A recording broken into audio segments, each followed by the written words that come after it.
Hello guys, আমরা আবার চলে আসলাম প্রবলেম সলভিং এর নতুন লেকচার নিয়ে। আজকের লেকচারটাও লিড কোডেরই। সো লিড কোডের 35 নম্বর প্রবলেমটা আজকে আমরা সলভ করব, সার্চ ইনসার্ট পজিশন। সো এটা বোঝার জন্য আমি একটা এক্সাম্পল প্লাস ডিসক্রিপশনটা আমাদের বিএস করে নিয়ে যাই। সো এখানে আমরা মূলত এটা বুঝবো। সো এই জায়গাতে আমি এটা স্টার্ট করলাম। ওকে, সো আমরা যেই বিষয়টা এখানে বুঝবো, এখানে একটা জিনিস আমাদের ডিসক্রিপশন আগে বুঝতে হবে, তারপর হচ্ছে আমাদের প্রবলেমটা বুঝতে হবে, দেন আমরা এটা সলিউশন করব। সো এই জায়গাতে আমরা ডিসক্রিপশনটা হচ্ছে এটা একটা সার্চ ইনসার্ট পজিশন, প্রবলেমটার নাম, মানে আমাদের সার্চ করতে হবে, ইনসার্ট করতে হবে, হ্যাঁ ওই পজিশনটা আর কি। সো পজিশন বলে দিতে হবে। জাস্ট এখানে যেই জিনিসটা তারা বলছে, যদি আমরা একটু লক্ষ্য করি, আমাদেরকে একটা শর্টেড অ্যারে দিবে, হ্যাঁ গিভে শর্টেড অ্যারে, এবং ডিস্ট্রিক্ট ইন্টিজার, কোনো ডুপ্লিকেট না, হ্যাঁ district integer and targeted value, হ্যাঁ একটা টার্গেটেড ভ্যালু তারা আমাদেরকে দিবে। Return the index if targeted value is found. যদি টার্গেটেড ভ্যালুটা আমাদের ওই অ্যারেতে থাকে তাহলে আমরা ইন্ডেক্সটা রিটার্ন করে দিব, আর যদি না থাকে, ইফ নট, হ্যাঁ যদি না থাকে, return the index where it would be if it were inserted in order. তো আমরা যদি আমাদের টার্গেটেড ভ্যালুটা না থাকে তখন আমাদেরকে কি করতে হবে, তখন আমাদেরকে জাস্ট ওটা কোন পজিশনে বসবে অর্ডার অনুযায়ী তা রিটার্ন করে দিতে হবে।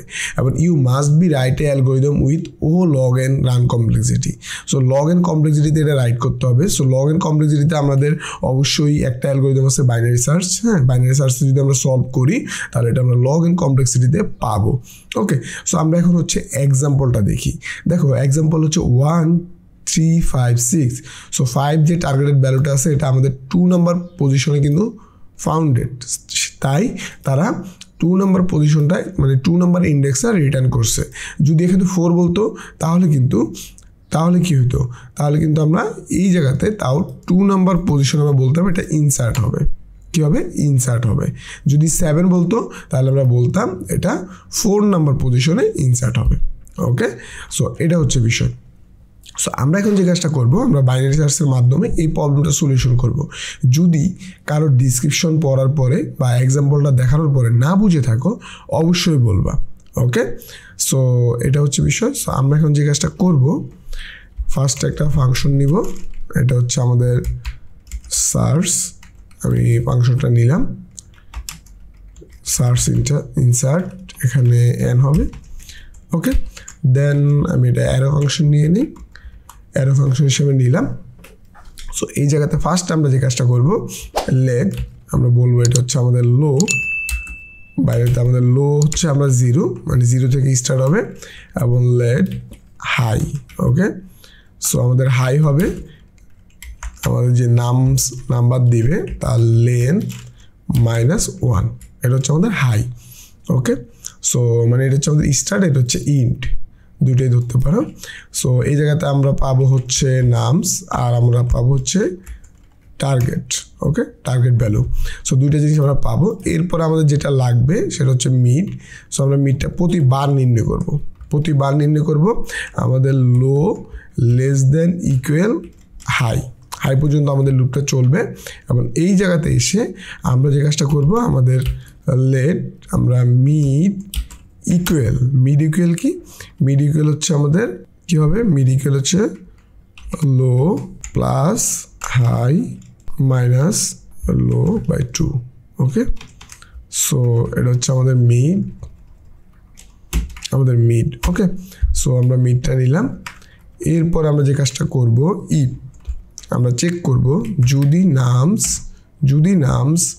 মিড, এখানে হবে nums mid less than target হয়, কি হয়, টার্গেট হয়, তাহলে তুমি যে কাজটা করবা, আমাদের যে লো আছে, হ্যাঁ আমাদের যে লো আছে তার ইকুয়াল মিড +1 করে দাও। ওকে, যদি ইলস এটা না হয়, তুমি যে কাজটা করবা হাই ইকুয়াল মিড -1 করে দাও। ওকে, এটা হচ্ছে বিষয়।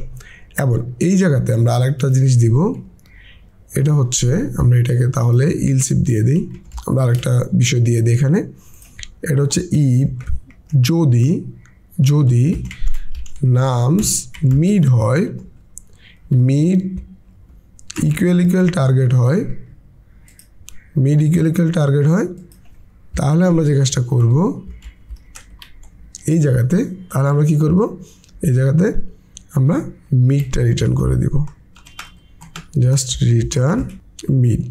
ওকে, এটা হচ্ছে বিষয়। সো এটা হচ্ছে বিষয়। আর এই জায়গাতে জাস্ট আমাদের প্রোগ্রাম কমপ্লিট হওয়ার পরে আমরা রিটার্ন করব হচ্ছে লো। ওকে, সো এই জায়গাতে দেখো একটা জিনিস লক্ষ্য করো, আমরা আরেকটু ব্রিফ করে ফেলি প্রোগ্রামটা। সো এই জায়গাতে দেখো আমরা ফার্স্টে মিডটা নির্ণয় করছি, আমাদের লো এবং হাই এটা যতক্ষণ পর্যন্ত না সমান হবে ততক্ষণ পর্যন্ত কিন্তু আমার লুপটা চলবে। সো এখানে আমরা কিন্তু যখনই আমার টার্গেটেড ভ্যালুটা লো থেকে কি হচ্ছে বড় হচ্ছে তখন আমরা মিড প্লাস 1 করে দিচ্ছি, মানে সামনে যাচ্ছি। আর যখনই আমার টার্গেটেড ভ্যালুটা কি হচ্ছে ছোট হচ্ছে, মানে এই কন্ডিশনটা ট্রু হচ্ছে না, হ্যাঁ, মানে আমার লো ভ্যালুটা বড় হচ্ছে, টার্গেটেড ভ্যালুটা ছোট হচ্ছে, তখন আমরা হাইয়ের দিকে যাচ্ছি। ওকে, সো হাই থেকে কমাচ্ছি।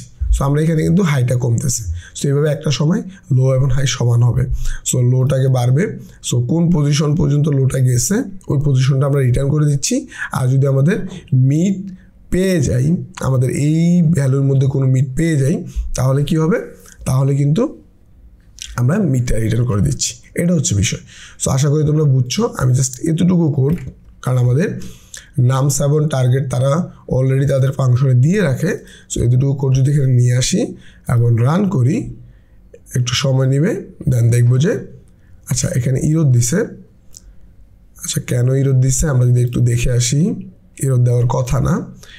আমরা এখানে কি করছি, হাই ইকুয়াল নামস লেন -1 আর আমাদের আচ্ছা এখানে ইরোর দেওয়ার একটা বিষয় আছে, কারণ আমরা হচ্ছে এখানে যে লেট, হ্যাঁ এখানে যে বিষয়টা নিছি এই জায়গাতে আমাদের ইরোরটা দিছে, এই জায়গাতে আমাদের ইরোরটা দিছে, এই জায়গাতে হচ্ছে আমার এখানে হবে লো প্লাস, আমরা এইভাবে দিই, কারণ আমাদের হচ্ছে এই জায়গাতে আরেকটা বিষয় আমাদের করতে হবে। কি করতে হবে সেটা math.floor, কারণ হচ্ছে গিয়ে যখন সে আমাদের মনে করো যে মিড পেলে হচ্ছে 3.5 তখন কিন্তু প্রবলেম। সো আমরা ফ্লোর করে নিই এটাকে, ফ্লোর করে নিলে আশা করি ঠিক হয়ে যাবে। দশমিক নাম্বারটা পেলে হচ্ছে মিডটা তো তখন আর ইন্টিজার নাম্বার পাবে না আর কি। সো এখন যদি আমি দেখি আরেকবার এখানে পেস্ট করলাম, এখন যদি রান করি, এখানে একটা কমা আছে, আবার ইরোর দিবে, আবার ইরোরটা দিবে। সো এখন রান করলে আশা করি আর ইরোর দিবে না। ওকে, দেখো এখন কিন্তু টেস্ট কেসগুলো পাস হয়ে গেছে। ওকে, সো এখানে আমাদের কি মিস্টেক ছিল, মিস্টেক ছিল হচ্ছে গিয়ে আমি ম্যাথ ফ্লোর করিনি, আসলে আমি মানে অন্য কনসেপ্টে লিখে ফেলছি। ওকে, সো এখানে হচ্ছে জাভাস্ক্রিপ্ট যেহেতু আমরা করতেছি, এই ক্ষেত্রে আমাদের এটা হচ্ছে অবশ্যই ফ্লোর করে নিতে হবে আর কি, ঠিক আছে। তো জাভাস্ক্রিপ্টে যেহেতু আমাদের ডাটা টাইপগুলা ওইভাবে লিখা হয় না আর কি। যদি আমি এটা C++-এ করতাম, যখন এখানে ইন্টিজার লিখে দিতাম তখন কিন্তু এটা ইন্টিজার টাইপেই নিত, আমার ফ্লোর নাম্বারটা নিত না, মানে যদি 3.5 আসতো সে 3 কাউন্ট করতো, 0.5টা আর কাউন্ট করতো না। ওকে, সো আশা করি তোমরা বিষয়টা বুঝছো। যদি কোনো কনফিউশন থাকে বা আমার বলতে বলতে কোনো জায়গাতে আমি ভুল করে থাকি, হ্যাঁ অবশ্যই সাজেশন করবা বা বলবা, হ্যাঁ, এবং তোমরা গ্রুপে পোস্ট করবে, একজন আরেকজনের সাথে কমিউনিকেট করবা, তাহলে কিন্তু তোমাদের হেল্প হবে এবং তোমার নলেজটা বাড়বে। ওকে, এটা প্র্যাকটিস করবা, রেগুলার প্র্যাকটিস করবা। দেখো একটা ইজি লেভেলের প্রবলেমে কিন্তু আমরা বাইনারি সার্চ ইমপ্লিমেন্ট করে ফেলছি। সো বাইনারি সার্চটা কি, এটা একটা অ্যালগোরিদম। সো এটা আমরা কোনো এক সময় আমাদের ডাটা স্ট্রাকচার অ্যালগোরিদম লেকচারে আমরা বাইনারি সার্চ সম্পর্কে বুঝবো। হ্যাঁ, সো বাইনারি সার্চ কীভাবে কাজ করে আমি জাস্ট একটু বলে ফেলি লাস্টে। তোমরা যদি প্রবলেমটা করা শেষ হয়, যাদের ইচ্ছা বাইনারি সার্চটা থিওরিটা একটু বুঝবা, তাহলে হচ্ছে তারা লাস্টের পার্টটা দেখো, নাহলে স্কিপ করে যেতে পারো। এবং আমাদের সাথে কানেক্ট হওয়ার জন্য সাবস্ক্রাইব করে ফেলো এবং বেল বাটন অন করে রাখো, যেহেতু যে কোনো ভিডিও আসলে তুমি আপডেট পেতে পারো। সো বাইনারি সার্চটা হচ্ছে সে যখন একটা অ্যারে পায়, মনে করো আমাদের এটা একটা অ্যারে। সো এই অ্যারেটাকে সে কী করে, ফার্স্টে এই যে আমরা এখানে মিড নির্ণয় করছি, সো অ্যারের স্টার্টিং এবং ইন্ড মানে দুইটা ভাগ করে ফেলে, অ্যারেটাকে দুইটা ভাগ করে, ভাগ করার পরে সে যে ফার্স্টে যে কাজটা করে এই বাইনারি সার্চে ফার্স্টে যে কাজটা করে সে দেখে যে আমাদের যে মিড আছে, মিড আর আমাদের যে টার্গেটেড ভ্যালুটা, হ্যাঁ, আমরা যে এই ভ্যালুটা সার্চ করতে দিছি ওই ভ্যালুটা কি আমার স্টার্ট পয়েন্ট থেকে ছোট না বড়। যদি সে আমার স্টার্ট পয়েন্ট থেকে ছোট হয় তাহলে আমরা বলছি যে তুই মিডের সামনে থেকে সে চলে যাবে, মানে মিডের সামনের দিকে যাবে। যদি বড় হয়, কারণ আমার স্টার্টটা তো ছোট, কারণ এটা একটা শর্টেড অ্যারে, তারা বলেই দিছে। আর যদি বড় হয়, আমার যদি স্টার্টটা মানে এই যে টার্গেটেড ভ্যালুটা স্টার্ট থেকে ছোট হয়, তাহলে সে কি হবে, মিড -1, তাহলে সে পিছনের দিকে যাবে। ওকে, এটা হচ্ছে বিষয়। সো আশা করি তোমরা বুঝছো। সো আমরা বাইনারি সার্চ নিয়ে আরও আলোচনা করবো। জাস্ট সে কিছুই করে না, জাস্ট অ্যারেটাকে ভাগ করে একটা মিড নির্ণয় করে, এবং মিড নির্ণয় করে সে সামনে যাবে না পিছনে যাবে সেটা একটা ডিসিশন নেয়। এইভাবে সে কন্টিনিউয়াস কাজটা করতে থাকে। হ্যাঁ, এবার প্রতিবার সে মিড নির্ণয় করে, প্রতিবার সেই কাজগুলো করতে থাকে। ওকে, সো তোমরা সামনে এটা বুঝবা, এখন অ্যালগরিদম বোঝার কোনো দরকার নেই। বিগিনারলি জাস্ট হচ্ছে প্রবলেমগুলো সলভ করো। জাস্ট একটা আইডিয়া দিলাম আমার বাইনারি সার্চ সম্পর্কে। ডাটা স্ট্রাকচার লেকচারে এটার হোল থিওরিটা নিয়ে আমরা আলোচনা করব, কীভাবে এটা কাজ করে। সো আজকে এ পর্যন্তই, তাহলে ভালো থাকবা, সুস্থ থাকবা, দেখা হবে পরবর্তী লেকচারে। আল্লাহ হাফেজ।